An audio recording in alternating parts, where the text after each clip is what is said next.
Hello there everyone, welcome back to This Is Pure Wrestling. Today's show I'm giving you my predictions for the Elimination Chamber this Sunday. Now for once I haven't got to go to bed early because I've got to get up for work in the morning. I can actually stay up and watch the Chamber. It's the first pay-per-view in ages I can actually stay up and watch, apart from NXT Toronto and NXT San Antonio. They were the two ones I could stay up for, but I can actually watch the Chamber. I'm excited. I've got a week off work, so I'm going to be giving you guys content, so please be aware of that. This week coming, I'm going to be giving you 2 brand new videos, fresh, and they're going to be really good. I'm really excited to release them.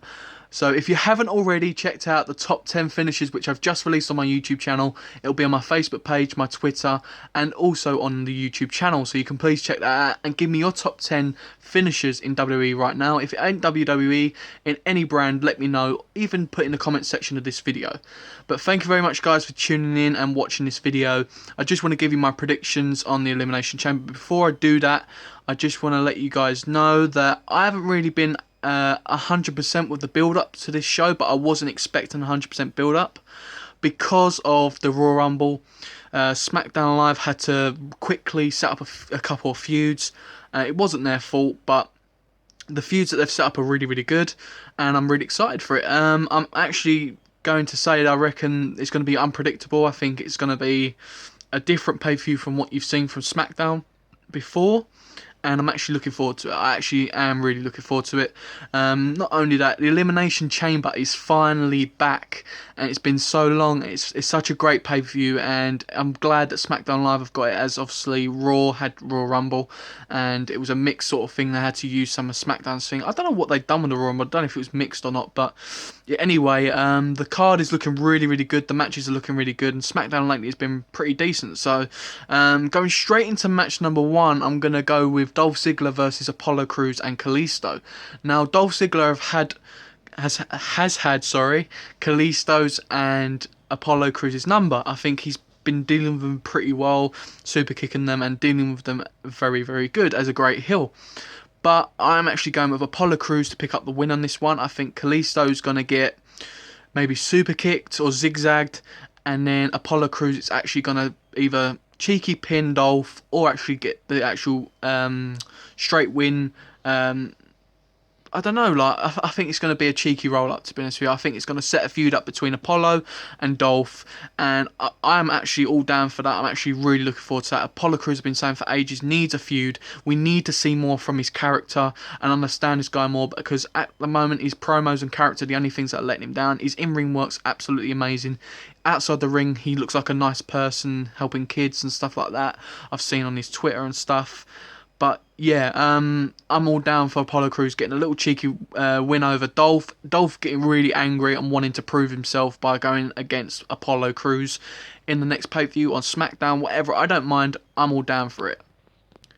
Nikki Bella versus Natalya. Now, all day long I'd normally go with Nikki Bella, but I'm going with Natalya on this one. I think Natalya is going to actually submit Nikki Bella, and I actually think it's going to infuriate Nikki Bella. She's going to feel like she needs to prove to herself and the fans that she can actually beat Natalya and get on the roll again.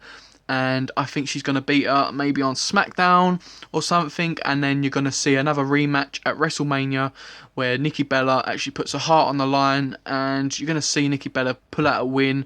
But also, there's rumours that she's going away after WrestleMania, which is a bit of a sad thing because Nikki Bella's great. But we can't tell, obviously, it's only herself knows what her body can do since coming back from that big injury. So I'm going with Natalya to pull a win here. I don't know whether it's going to be a submission, a cheeky roll-up. I don't know, but I'm going with Natalya. Randy Orton versus Luke Harper. Now, Luke Harper's been doing absolutely amazing as this new face. I think the whole storyline is absolutely amazing as well.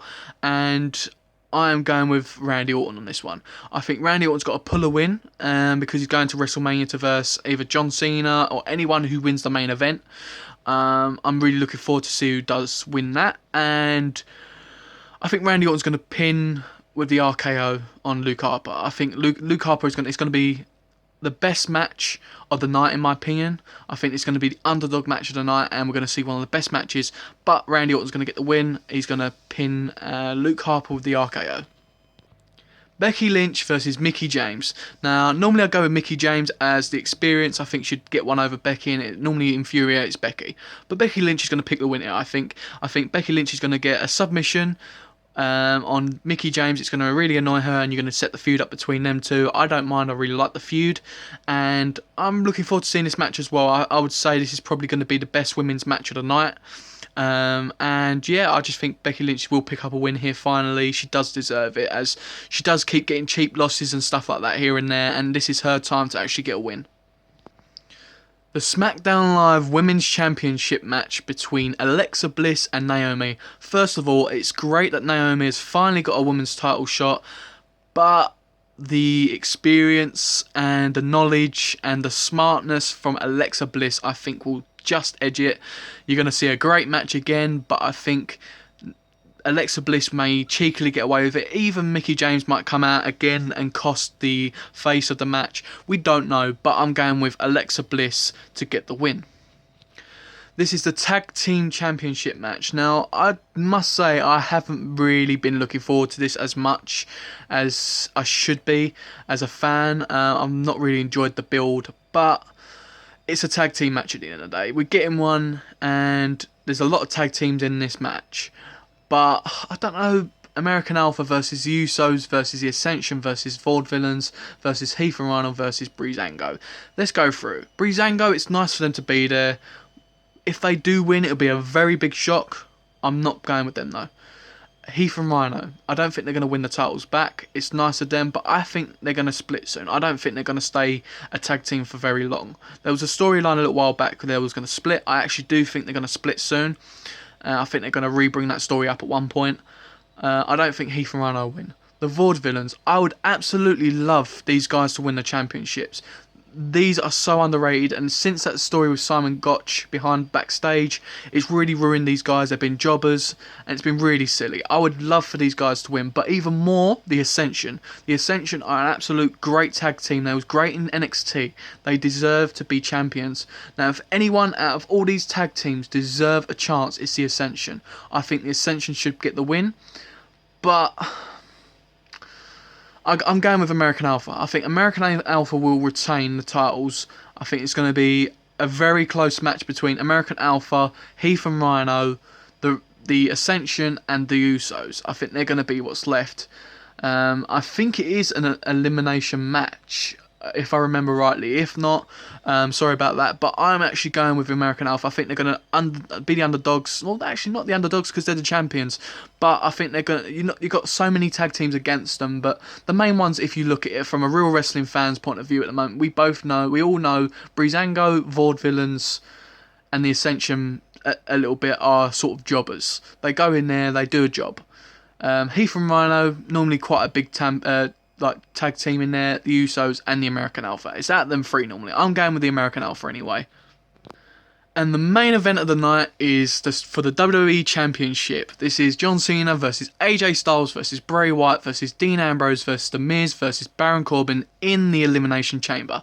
Now, I already predicted Luke Harper and Randy Orton's match of the night. I don't think this chamber is actually going to be amazing like everyone needs to know. I think it's going to be a great match. I think you're going to get a new champion, but I don't think it's going to be like that amazing where it was such an amazing match.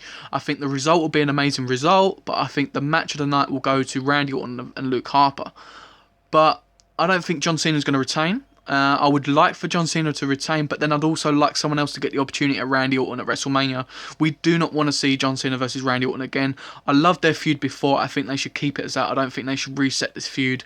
It wouldn't do anyone any justice out of this feud. Whereas if you had Randy Orton going against the likes of Baron Corbin or Bray Wyatt, it give both of these superstars a great opportunity. Now, there's been rumours saying Bray Wyatt will win the championship and go to versus Randy Orton to split up the Wyatts, which would be great. I think it would be really, really great. But in my personal opinion, I would prefer Baron Corbin to go for this title. I think Baron Corbin would do absolutely amazing as WWE champion. The only thing I'd say about Baron Corbin is he hasn't actually beat John Cena yet on the show, which is annoying, so it doesn't show that he's the rightful champion out of all them in a sense, if you know what I mean. But I would love Baron Corbin to go and win this. I don't think The Miz will beat these in the chamber. I don't think Dean Ambrose should be even in the match as Intercontinental title. I think he should be actually in a match. But who do they put in? That's the question at the moment. They haven't really got any main eventers, which is why I was actually a bit annoyed that Samoa Joe weren't on the show. But then I understood why he went to Raw. It made sense with the storyline. But Dean Ambrose is going to be a good asset in the match. There's no doubt about it. There's nothing wrong with Dean Ambrose. It's just annoying as Intercontinental title going in for the WWE Championship. It's just a bit annoying. But I don't think Dean or The Miz will win it. I think it's going to be out of AJ Styles, John Cena, Bray Wyatt or Baron Corbin. But John Cena I don't think will retain, so we'll take him out of that list. I don't think AJ Styles is going to win it back again. I think it's going to be out of Bray Wyatt and Baron Corbin. I would absolutely love Baron Corbin, as I said, but I'm going with Bray Wyatt. I think the rumours are going to be true. I think it's going to be Bray Wyatt. He's going to get the victory, and he's going to go against Randy Orton at WrestleMania, and it's going to be a hell of a match, a proper WrestleMania match. I wouldn't even mind seeing Baron Corbin versus Randy Orton either. Both great matches. So I'm going with Bray Wyatt on this one. I reckon this show's going to be an 8 out of 10 rating at the end of it when I review this. I think an 8 out of 10 would be really good for this. I don't think the build's massive for this. That's why I'd reckon it's an 8. If the build was a 4-week build, I would probably go 9, 9.5. I wouldn't go to the 10, maybe, because the match card, looking at it, it's not a 10 match card, is it? It's not a 10 rating, so... But I reckon it's going to be a really good pay-per-view. I'm looking forward to it. I hope you guys are looking forward to it. Thank you very much for watching if you stayed until the end. And thank you very much for watching if you didn't. It's just great for people to actually watch my videos. Really love it. Thank you very much. Let me know your predictions in the comments section below. Also, don't forget to go and view my top 10 finishers in WWE right now. And check out my channel for other content and future content, which comes out this week. I'm going to try and do my best this week and give you some great content. And thank you very much, guys. Thanks for watching. Don't forget, this is Pure Wrestling. See you on the next video, guys.